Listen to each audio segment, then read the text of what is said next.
امام جعفر صادق رضی اللہ تعالیٰ عنہ سے ایک شخص نے پوچھا حضور میں دین کی خدمت کرنا چاہتا ہوں، تبلیغ کرنا چاہتا ہوں، کوئی طریقہ بتائیں۔ بہت سارے لوگ ہیں آج کل جو یہ چاہتے ہیں، کہا جناب مجھے نہ کوئی آپ نسخہ بتائیں، کوئی سلیقہ بتائیں، میں دین کا کام کرنا چاہتا ہوں، دعوت خیر دینا چاہتا ہوں، کوئی طریقہ بتائیں۔ تو سیدنا امام جعفر صادق رضی اللہ تعالیٰ عنہ فرمانے لگے آسان طریقہ ہے، اور بغیر کسی فلسفے کے، بغیر کسی الجھی ہوئی گتھی کے سلجھی ہوئی بات ہے، بالکل طے۔ تو دین کی تبلیغ کرنا چاہتا ہے؟ اس نے کہا، تو فرمانے لگے بڑا آسان نسخہ ہے، اگر تو دین پھیلانا چاہتا ہے، تبلیغ کرنا چاہتا ہے، تو دین پر عمل کرنا شروع کر دے۔ عمل کے بڑے اثرات ہوتے ہیں۔ عمل، وہ حضرت باجید بستامی فرمایا کرتے تھے جس نے ہماری خاموشی سے کچھ نہیں سیکھا وہ ہماری تقریر سے کیا سیکھے گا۔ یہ جو عمل ہوتا ہے یہ اتنی بڑی خاموش تبلیغ ہے، اتنی بڑی۔ امام جعفر صادق فرمانے لگے تو عمل کر، وہ تیرا عمل کرنا۔ آپ پڑھیں گھر میں نماز، آپ کے بچوں کو شوق ہو جائے گا، آپ کھولیں گھر میں قرآن مجید، آپ کے بچوں کا دل لگ جائے گا۔ آپ بیٹھے تسبیح لے کے کہ آج میں نے آدھا گھنٹہ محبوب کی بارگاہ میں درود و سلام عرض کرنا ہے، بچوں کی طبیعت لگ جائے۔ عمل جو ہوتا ہے اس کا فیض بٹتا ہے، نیکی میں آگے بڑھنے کی جدوجہد، کوشش کرنا کہ میں ذرا خیر کے کام میں آگے نکلوں۔ کیا کہا حضرت عمر نے؟ کبھی ہم سنتے ہیں باتیں، کبھی اس کی گہرائی میں اترو نا۔ سیدنا فاروق اعظم فرماتے ہیں میری ساری عمر دوڑ لگی رہی کہ میں ابو بکر صدیق سے نیکیوں میں آگے نکل رہا، ساری زندگی میری دوڑ رہی، جد و جہد رہی کہ میں ابو بکر صدیق سے آگے۔ 2.5% زکوٰۃ ہے، عمر کہتے ہیں میں 50% لے کے آیا تھا، لیکن میں 50% پہ پہنچا تھا تو ابو بکر 100% پہ پہنچ گئے تھے، وہ سارا ہی لے آئے تھے۔ میری دوڑ رہی، جد یہاں بھی دوڑ ہے، میری عزت کرو، میرے آنے پہ کھڑے ہو جاؤ، معاذ اللہ میرا اکرام کرو، میں فلاں صاحب ہوتا ہوں، قبیلے میں، برادری میں، سوسائٹی میں، سماج میں یہ نام رکھتا ہوں، میں فلاں سیاسی، سماجی، فلاحی، رفائی تعارف رکھتا ہوں، میرا فلاں معاملہ ہے۔ یہ اس مزاج میں دوڑ لگ گئی، اس طبیعت کی دوڑ لگ گئی، مجھے بھی مانا جائے، مجھے بھی گنا جائے، مجھے بھی شمار کیا جائے، میرا بھی نام ہو جائے، مجھے بھی اگلوں میں رکھا جائے، قرب والوں میں میرا بھی تذکرہ کیا جائے۔ جو دوڑ ہمیں بتائی اور سکھائی گئی تھی اس دوڑ میں ہم شریک کیوں نہیں ہوتے، اس میں آگے کیوں نہیں نکلتے؟ وہ جو ہمیں فرمایا گیا تھا کہ تمہیں پتہ چل جائے پہلی صف کا ثواب کتنا ہے تو تم قرآن اندازی کرو۔ یہ قرآن اندازی کس دن ہونی ہے؟ یہ والی قرآن اندازی کس دن ہونی ہے؟ لیکن وہ قرآن اندازیاں تو ہو رہی ہیں عمرے کے ٹکٹ کی، اتنے عمرے کے ٹکٹ، اتنے عمرے کے، اچھی بات ہے، اس کی بھی کوئی مخالفت نہیں، لیکن جو کام جس میں آگے بڑھنا تھا، جس میں جدوجہد کرنی، اس میں دوڑنا تھا، اس میں کاوش کرنی تھی، اس میں تو ہم پیچھے ہیں۔ زندگی اتنی تیزی سے گزر رہی ہے، آپ یقین کریں پیچھے پلٹ کے دیکھتے ہیں تو پتہ ہی نہیں چلتا کتنے سال بیت گئے۔ بھی ایسے لگتے کل ہی تو بھی داخل کرایا تھا گھر والوں نے اسکول میں، ابھی اگلے دن کی بات ہے دارالعلوم میں داخل ہوئے تھے اور اتنے سال بیت گئے، اتنا وقت گزر گیا۔ ہم عجیب مزاج کے لوگ ہیں، یہ چاہتے ہیں کہ ہمارے بچے بڑے ہو جائیں، یہ نہیں چاہتے کہ ہم بوڑھے ہو جائیں۔ دیکھیں اگر بچے بڑے ہوں گے تو لازمی نتیجہ ہے کہ ان کے بڑے، لیکن ہم دونوں باتوں میں اپنا مزاج رکھتے ہیں، بچے بھی بڑے چاہیے ہمیں اور ہم خود بھی اپنے آپ کو بوڑھا تسلیم کرنے کو تیار ہے۔ ماشاءاللہ جی میرا بیٹا جوان ہو گیا، تو جناب آپ کیا ہو گئے؟ آپ بھی تو بتائیں نا، آپ کہاں پہنچ گئے؟ وہ کیا دور تھا جب کہتے تھے میرے بیٹے کو میرا جوتا پورا آنے لگا ہے۔ جیسے جیسے بچے بڑے ہوتے تھے والدین کے لہجے میں ٹھہراؤ آتا تھا، ان کی 5 نمازوں کے ساتھ تہجد بھی شروع ہوتی تھی، اشراق اور چاشت بھی شروع ہوتی تھی۔ وہ چاہتے تھے کہ ہمارے بچے ہمیں زیادہ سے زیادہ خیر کرتا دیکھیں، وہ اپنے لفظوں پر، جملوں پر، زبانوں پر، انداز پر کنٹرول کرتے، میاں بیوی ایک دوسرے سے کہتے تھے اب لڑنا نہیں ہے، بچے اثر قبول کرتے بڑے ہو گئے، اب ہمیں ماحول اور طرح کا بنانا ہے۔ کب آگے نکلیں گے نیکیوں میں؟ کب ہم جدوجہد کریں گے؟ کب ہم یہ والا کام کریں گے کہ نہیں اب مجھے سمر جانا چاہیے، نہیں اب میرے اندر مثبت تبدیلی آنی چاہیے، نہیں اب مزاج میں حلم، بردباری، وقار، وفاداری، یہ چیزیں مجھے پیدا کرنی چاہیے؟ کب بچپنا ختم ہوگا؟ کسی درویش نے کہا تھا نا کہ میں نے 22 سال کے بوڑھے دیکھے اور میں نے 65 سال کے بچے دیکھے۔ کہا جناب کیا معنی؟ کہنے لگے معنی یہ ہے کہ بزرگی سمجھ کے ساتھ ہوتی ہے، عمر کے ساتھ تھوڑی ہوتی ہے۔ وہ تو سمجھ کے ساتھ ہے، جس دور میں سمجھ آ گئی، شعور آ گیا، سمجھ گئے بات کو۔ ورنہ بعض لوگ معذرت کے ساتھ بعض لوگ ساری زندگی سمجھدار ہونے کو تیار ہی نہیں ہے۔ وہ کچھ ایسی باتیں کرتے ہیں جو ان کے منصب سے میچ نہیں کرتی، ان کے سٹیٹس کے ساتھ وہ اٹیچ نہیں ہوتی۔ بھئی یہ بات آپ کو نہیں کرنی چاہیے تھی، آپ کا معیار یہ نہیں تھا، معیار بلند ہے آپ کا، آپ اپنے سٹیٹس کے حساب سے بات کریں گے۔ تو میرے عزیز آگے پڑھا جائے۔ اب تو کئی ہمارے کلاس فیلو چلے گئے، کئی ساتھ رہنے والے چلے گئے، کئیوں کو ہم دیکھتے ہیں اب وہ کہتے ہیں یار مہینوں ہو گئے چارپائی پہ پڑے، ملاقاتیں ادھوری رہ گئی ہیں، کئی باتیں ضروری رہ گئی ہیں، کئی لوگ رخصت ہو گئے، تو کیا ہم کب کس وقت ہم عبرت پکڑیں؟ بس چپ کر کے جنازہ پڑھ کے آ گئے تو صرف اسی کا ہونا تھا، قبر میں فاتح پڑھ کے آ گئے تو صرف اسی کو دفن ہونا تھا، کسی کی کل خانی میں چیلوں میں شرکت کر کے آگے کسی کی ہونی تھی، میری ہونی نہیں ہے۔ اپنے اعمال میں پختگی لائی جائے، آگے بڑھا جائے۔ حضرت جابر ابن عبداللہ رضی اللہ تعالیٰ عنہ فرماتے میں نے میدان احد میں ایک صحابی کو دیکھا کھجور کھا رہے تھے۔ کتنا ٹائم لگتا ہے کھجور کھانے میں؟ گوشت کی بھری ہوئی پلیٹ نہیں تھی ان کے سامنے کہ ساری خالی ہونے میں دیر لگے، کھجور کھا رہے تھے، بخاری شریف ہے۔ اور کھجور کھاتے کھاتے کریم محبوب علیہ السلام کی عالی مرتبت بارگاہ میں عرض گزار ہوئے یا رسول اللہ اگر آج میں شہید ہو جاؤں تو کہاں جاؤں گا؟ تو حضور نے فرمایا جنت میں۔ حضرت جابر ابن عبداللہ فرماتے ہیں وہ بات انہوں نے سنی تو وہ جو کھجور کھا رہے تھے وہ باقی کے منہ سے نکال دی۔ کیا معنی؟ کہیں کھجور کھاتے کھاتے دیر نہ ہو جائے، کہیں دیر نہ ہو جائے، وہ کھجور نکال دی اور میدان میں اترے اور وہ لڑے اور انہوں نے جدوجہد کی اور وہ اسلام کا نام لے کر ڈٹ گئے، رسول اللہ صلی اللہ تعالی علیہ وسلم کے پیغام پر کھڑے ہو گئے، اللہ نے انہیں شہادت عطا کر دی۔ انہوں نے کھجور کھانے کا وقت بھی انتظار نہیں کیا کہ کہیں لیٹ نہ ہو جائے۔ کیا معنی ہے؟ کھجور کھانے سے پہلے اللہ نے انہیں جنت عطا فرما دی۔ ہمارا تو جناب وہ میرا پروگرام بن گیا، بس میں حج کر رہا ہوں، پھر اس کے بعد میں نے ولی اللہ ہو جانا۔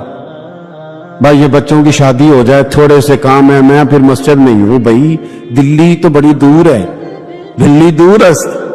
یہ آپ جو باتیں سنا رہے ہیں یہ تو لمبی ساری بات ہے، یہ تو کام شروع کر دینا چاہیے تھا، اس پر تو عمل شروع کر دینا، روکا کس نے؟ آپ بچوں کے بیاہ بھی کریں لیکن ساتھ حضور کی بارگاہ میں درود و سلام بھی پیش کریں،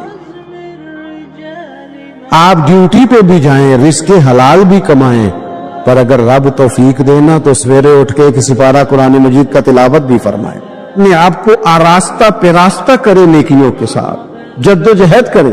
اگر اللہ تبارک و تعالیٰ نے رزق حلال دیا ہے، اللہ کی راہ میں خیر کے ساتھ بانٹنا ہے، پھر اس میں جلدی کریں، پھر دیر نہ کریں۔ جوانوں اس طرح سیر کرنے کا عمر جوانی ہے نا، کھانے پینے کا عمر جوانی ہے، اور کہیں آنے جانے کا ٹائم جوانی ہے۔ میں سچ بتاتا ہوں عبادت کرنے کا ٹائم بھی جوانی ہے، دین کی نوکری کرنے کا وقت بھی جوانی ہے، ذکر کرنے کا ٹائم بھی جوانی کا ہے، درود و سلام عرض کرنے کا ٹائم بھی، کعبۃ اللہ کے پھیرے کا مزہ بھی جوانی میں، اور حضور کی محبت میں رونے کا مزہ بھی جوانی میں، ان کا نام لے لے کے جینے کا مزہ بھی جوانی میں، ان کے تذکروں کا مزہ بھی جوانی میں۔ عشق لگا سی کھیڈاں کھیڑ دینوں تے مینوں کھیڈاں پل دیاں پل گئیاں، میں کجل پایا سی یار دے ویکھنے نو، پھر او دی یاد وچ روندے ہی ڈل گئیاں۔ حیدر شاہ اس گلی کدے نہ رول دی، پر ہن تے رول دی میں رول گئیاں۔ یہ مذہبی جوانی دیر نہ کرے، وقت ضائع نہ کرے، ادھر ادھر نہ گزارے۔ اور جناب او دوست و نوجوان و بیٹے آپ یہاں کیوں کھڑے ہیں؟ کہتے ہیں میں ٹائم پاس کر رہا ہوں۔ تو میں نے کہا وہ ٹائم کدھر سے آیا جو پاس کرنا پڑا؟ ایک دوست مجھے کہنے لگے میں بور ہوتا ہوں۔ میں نے کہا یار اس کے لیے بھی تو ٹائم چاہیے نا، ہمارے پاس تو بور ہونے کا بھی ٹائم کوئی نہیں۔ اللہ ہمیں معاف کرے، وہ کدھر سے لائیں؟ اس کے لیے بھی تو ٹائم چاہیے۔ لیکن ہم چونکہ فارغ بڑے ہیں اور کوئی کچھ کام نہیں کرتے، کچھ توجہ نہیں کرتے، کچھ انہماک نہیں ہے، کچھ ذوق نہیں ہے، اور جو کام نہیں کرنے والے وہ مجھ سے پوچھتے، ایک صاحب کہنے لگے آپ کا سٹیٹس کس پیج پہ ہوتا ہے؟ میں نے کہا مجھے لگانا ہی نہیں آتا۔ ٹھیک ہے نا، ٹائم نکالنا پڑتا ہے نا سیکھنے سکھانے کو بھی۔ تو میری رائے یہ ہے جتنی دیر یہ کام کرنا ہے اتنی دیر حضور کی سیرت کا کوئی باب کیوں نہ پڑھے، اتنی دیر خیر کے کسی کام میں جدوجہد کیوں نہ کرے۔ لیکن پتہ نہیں کہاں الجھ گئے لوگ، وہ کہاں علم کے ذائقے، وہ کہاں محبت کی باتیں، وہ کہاں لوگوں کا خیر تقسیم کرنا۔ تو ہم نے کرنا یہ ہے آج کی اس نشست میں جو ہم نے سیکھا کہ ہم نے جلدی سے خیر جمع کرنا۔ اب ہم نے کوشش کرنی ہے کہ زیادہ سے زیادہ نیکیاں شام کو ہمارے دامن میں ہوں۔ اور جس طرح لوگ رات کو سونے سے پہلے نوٹ نہیں گنتے، پورے کرتے آج بچت کیا ہوئی، آج خرچ کیا ہوا، آج آمدن کتنی ہوئی، کل میری آمدن کتنی ہے، اس میں میری بچت کتنی ہے۔ اس طرح رات کو خیر جمع کر کے سونا ہے، کچھ نہ کچھ نیکیاں جمع۔ صحابہ فرماتے ہیں ہم نے نہ عصر کی نماز پڑھی نبی پاک علیہ السلام کے ساتھ، تو پہلا موقع ہم نے دیکھا کہ نماز مکمل کر کے نہ سلام پھیر کے تو محبوب تیزی سے اٹھے اور جلدی سے گھر تشریف لے گئے۔ یہ انفرادی بات تھی ہمارے لیے، ہم نے ایسے کبھی دیکھا نہیں تھا۔ اور تھوڑی ہی دیر کے بعد کریم واپس بھی تشریف لے آئے۔ ذہنوں میں سوال تھے کہ محبوب اتنی تیزی سے، اور کبھی روٹین میں ایسا ہوا نہیں، روز مرہ نہیں یہ معمول۔ جلدی سے سرکار تشریف لے گئے، تشریف لے بھی آئے، تو ذہنوں میں تجسس تھا، سوال تھا کہ ایسا کیوں ہوا؟ تو محبوب تو جانتے ہیں نا غلاموں کے ذہن کی سطح پر کیا ابھرتا ہے، وہ کیا پوچھنا چاہتے ہیں، ان کے نقوش پر کون سی چیزیں ہیں جن کو پڑھا جائے اور ان کے جواب دیے۔ حضور تو جانتے ہیں نا۔ تو کریم محبوب فرمانے لگے تم پوچھنا چاہتے ہو میں کہاں گیا تھا اور کیوں آیا ہوں؟ اتنی تیزی سے کہاں گیا؟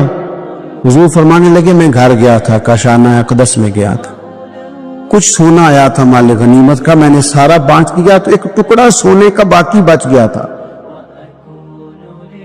نماز پڑھی تو مجھے خیال آیا وہ تو ابھی میرے گھر میں پڑا۔ تو حضور فرماتے میں جلدی سے گیا ہوں، اسے بھی اللہ کے راستے میں خیرات کر کے آیا۔ یہ جلدی سے نیکی کر دی ہے، کہیں یہ کام رہ نہ جائے۔ اور ایک روایت میں یوں بھی ہے کہ میں نہیں چاہتا تھا کہ میرے گھر میں پڑا رہے اور رات پوری گزر جائے، رات پوری گزر جائے، لہذا میں نے چاہا کہ اسے جلدی سے اس نیکی کو کر دیا جائے، جس کے کہاں پہنچنا ہے اس کے ہاں۔ میں دوستوں سے کہا کرتا ہوں رمضان میں کسی کو راشن دینا تو رمضان سے پہلے دے دو، رمضان کی نیت کر کے۔ انشاءاللہ آپ کو یہی بتائیں گے مفتیان کرام کہ رمضان سے پہلے بھی رمضان کی نیت کر کے دیا جائے تو اللہ تعالیٰ اتنا ہی اجر عطا فرمائے۔ ہم نا جی وہ انتظار ہو رہا ہے فلانا کا، وہ جی میں نے کر لیا تھا، لے لیا تھا، ٹائم نہیں مل رہا مجھے دینے جانے کا، اس کی کیا وجہ ہے جی؟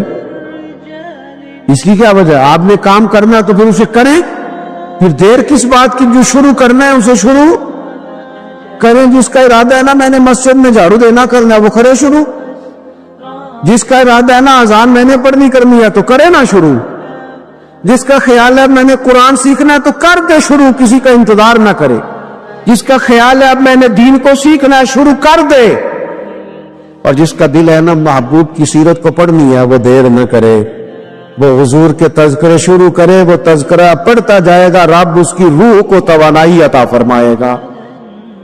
جو نیکی جو خیر ہمارے دائرہ کار میں ہے، دائرہ اختیار میں ہے، ہماری پہنچ، اسے کیوں چھوڑا جائے؟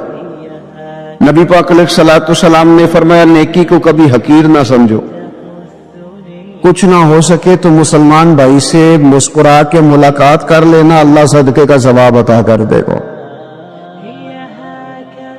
آپ نے کافی ساری ماشاءاللہ سبحان اللہ کہی ہے، پر یہ مسکرا کے ملنا آج کل مشکل ہو گیا یہ کام بھی، کیونکہ یہ دور ہے ناراض لوگوں کا دور، اس میں ہر کوئی کسی نہ کسی سے ناراض ہے، تو مل تو لیتے ہیں، مسکرا کے نہیں ملتے۔ ملاقاتیں تو ہو جاتی ہیں، لوگ تو ہر روز ایک دوسرے سے ملتے ہیں، پر یہ دل کم ہی کسی سے ملتے ہیں لوگ، پر ملتے۔ زندگی میں وہ عجیب لمحہ تھا، وہ میرے ساتھ تھا پر میں تنہا تھا۔ لوگ ملتے ہیں پر ملنے کو تیار۔ حضور نے فرمایا نیکی کو حقیر نہ سمجھو، کچھ نہ ہو سکے تو ذرا مسکرا کے مل لینا۔ کیا معنی ہے؟ کسی سے ملنا تو راضی ہو کے ملنا۔ یہ جو مزاج میں گھٹن ہے طبیعت بلا وجہ کی ہے، بعض جگہوں پہ کوئی اس کا کوئی شرعی پس منظر میں کچھ نہیں، بلا وجہ۔ نیکیوں میں ذرا جد و جہد کی جائے، کوشش کی جائے، حصول حسنات میں کوشش کی جائے۔ ہم نہ بڑے سست ہیں، دنیا کے معاملے میں چست ہیں اور خیر کٹھی کرنے میں سست ہیں۔ جلد از جلد آپ دیکھیں ہمارے بزرگوں نے بہت زیادہ کام کیا، بہت زیادہ۔ اس کی وجہ یہ تھی کہ وہ دوسروں کے کام پہ نہیں توجہ دیتے تھے، اپنے کام پہ توجہ دیتے۔ آج کل ہمارا یہ مسئلہ ہے کہ ہم نیکی اس لیے نہیں کر پاتے کہ ہماری اپنے کام پہ توجہ کم ہوتی ہے، دوسرے پہ زیادہ ہوتی ہے۔ نتیجہ کیا نکلتا ہے؟ دوسرے کئی دفعہ آگے نکل جاتے ہیں، اور ہم جو بھی منصوبے بنا رہے ہیں، پروگرام طے کر رہے ہیں، وہ معاملہ پیچھے رہ جاتا ہے۔ تو زندگی میں جلد از جلد خیر جمع کرنے کی کوشش کرنا، جلد از جلد۔ امام بخاری کی عمر 62 سال ہوئی ہے، اور قرآن مجید کے بعد وہ صحیح ترین کتاب امت کو دے گئے۔ کو بہت لمبی عمر نہیں، 62 سال عمر مبارک پائی۔ کتنا ہمارے بزرگوں نے کہا، حضرت عمر بن عبدالعزیز کی عمر 39 سال ہوئی، پوری 40 نہیں۔ کتنی خیر بانٹی انہوں نے زمانے میں۔ کام نہیں کرتے، پروگرام نہیں بناتے، ہم خیر نہیں جمع کرتے۔ خیر جمع کرنے کا وقت تو ہے، فٹافٹ کر لی جائے۔ پھر تو اس طرح کا ٹائم آ جاتا ہے کہ انسان زیادہ نماز پڑھنا چاہتا ہے، نفل پڑھنا چاہتا ہے، اس کا وجود ساتھ نہیں دیتا۔ اس طرح کے اوقات آ جاتے ہیں کہ وہ کچھ خیر کرنا چاہتا ہے، پھر اس کے پاس موقع نہیں رہتا۔ وہ لکھنا، پڑھنا، پڑھانا، سمجھانا چاہتا ہے، پھر قواعد اتنے مضبوط نہیں رہتے۔ جد و جہد کی جائے، کوشش کی جائے، جلد از جلد۔ اللہ کے پیارے رسول صلی اللہ تعالی علیہ وسلم نے فرمایا، صحیح بخاری میں حدیث موجود ہے، حضور فرمانے لگے جلد از جلد نیکیاں کر لو اس وقت سے پہلے کہ فتنے رات کے ٹکڑوں کی طرح تمہارے اوپر گریں گے۔ حضور فرمانے لگے وہ ایسا سخت وقت آئے گا کہ بندہ صبح مومن ہوگا تو شام کافر ہو جائے، شام مومن ہوگا تو صبح کافر ہو جائے۔ اور فرمایا لوگ دنیا کے بدلے اپنا دین بیچ ڈالیں گے۔ اس سے پہلے نیکی کر لو، قبل اس کے کہ الجھا دیا جائے، ذہنوں کو پریشان کر دیا جائے۔ کئی جگہ مسائل نہیں بنا دیے گئے، وہ چھوڑو بھی یہ تو نفل ہے، چھوڑو بھی یہ تو غیر مؤکدہ ہے۔ اعلیٰ حضرت فاضل بریلوی فرماتے ہیں جو نفل چھوڑتا ہے نا، ایک وقت آتا ہے سنت کا ترک کرنا شروع کر دیتا ہے، اور تارک سنت ایک وقت آتا ہے کہ واجبات کو چھوڑتا ہے، کیونکہ وہ سیلاب اچانک نہیں آیا کرتے۔ پہلے چھوٹا سا سوراخ ہوتا ہے، دریا کے کنارے چھوٹا سوراخ ہوتا ہے، بند نہ کیا جائے تو بڑا ہو جاتا ہے، پھر اور بڑا ہو جاتا ہے، پھر وہ سیلاب بن جاتا ہے۔ کیا ہوتا ہے کہ جب ہم دیر کرتے ہیں، آپ دیکھ لیں دنیا داری میں لوگ کتنے آگے نکل گئے، کتنے دنیا داری کی جو چیزیں آئیں وہ غالب ہو گئیں۔ میں آپ سے پوچھ رہا ہوں جتنے لوگوں کے پاس موبائل ہیں اتنے لوگ نمازی بھی ہیں؟ موبائل بعد میں آ کے غالب ہو گیا سب پہ، اور نماز آپ یہ ایوریج نکالے نا، جتنے لوگ فیس بک پہ ہیں اتنے لوگ دینی تعلیم کے میدان میں بھی ہیں، پڑھنے پڑھانے کا مزاج بھی رکھتے ہیں۔ جتنی نصیحتیں کرنے میں آج لوگ نکلے ہوئے ہیں، کیا اتنی خیر بھی دنیا میں بٹ رہی؟